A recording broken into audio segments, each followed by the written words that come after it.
নিউজটা আসে, কখন নিউজটা হয়, ডিরেক্ট তারা কিন্তু এন্ট্রিতে ঢুকে যায়। সো যারা এই টাইপের কাজ করে তাদের অ্যাকাউন্ট কিন্তু বাঁচে না। আপনি যদি আপনার অ্যাকাউন্ট বাঁচাতে চান তাইলে এট লিস্ট আপনি সবসময়ের জন্য এইখানে জাস্ট গুগলে যাবেন, ফরেক্স ফ্যাক্টরি লিখবেন অ্যান্ড ক্যালেন্ডারে চলে যাবেন। যাওয়ার পরে দেখবেন যে কোথায় রেট আছে। আপনি জাস্ট যেই দিন ট্রেড করতেছেন, আজকে আমি বলে দিই লাইভে, আজকে চলতেছে ৮ই সেপ্টেম্বর, ওকে মন্ডে। দেখেন আজকে কোনো নিউজ নাই।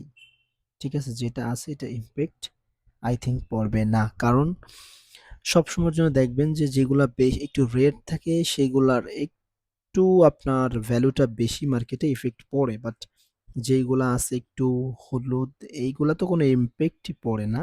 অ্যান্ড এইটা হালকা একটু পড়ে। সে যাই হোক, মেইনলি কথা হচ্ছে যারা আছেন বিগিনার্স তারা হয়তোবা এগুলো বুঝেন না। দেখেন এই যে কিন্তু নিউজ টাইমে ট্রেডিং, হয়তোবা এইদিন নিউজ ছিল, হয়তোবা কি ছিল। আমার ২ টা এনালাইসিস ছিল, আপনারা দেখছেনই। ২ টাই প্রপারলি কাজ করছে। সো বলার রিজনটা হচ্ছে যে আপনারা অ্যাকাউন্ট যদি বাঁচাইতে চান তাহলে এট লিস্ট এই ক্যালেন্ডারটা চেক করে আসবেন অ্যান্ড দেখবেন যে আপনাদের কখন নিউজ আছে। নিউজ টাইমে আপনি এন্ট্রি নিবেন না।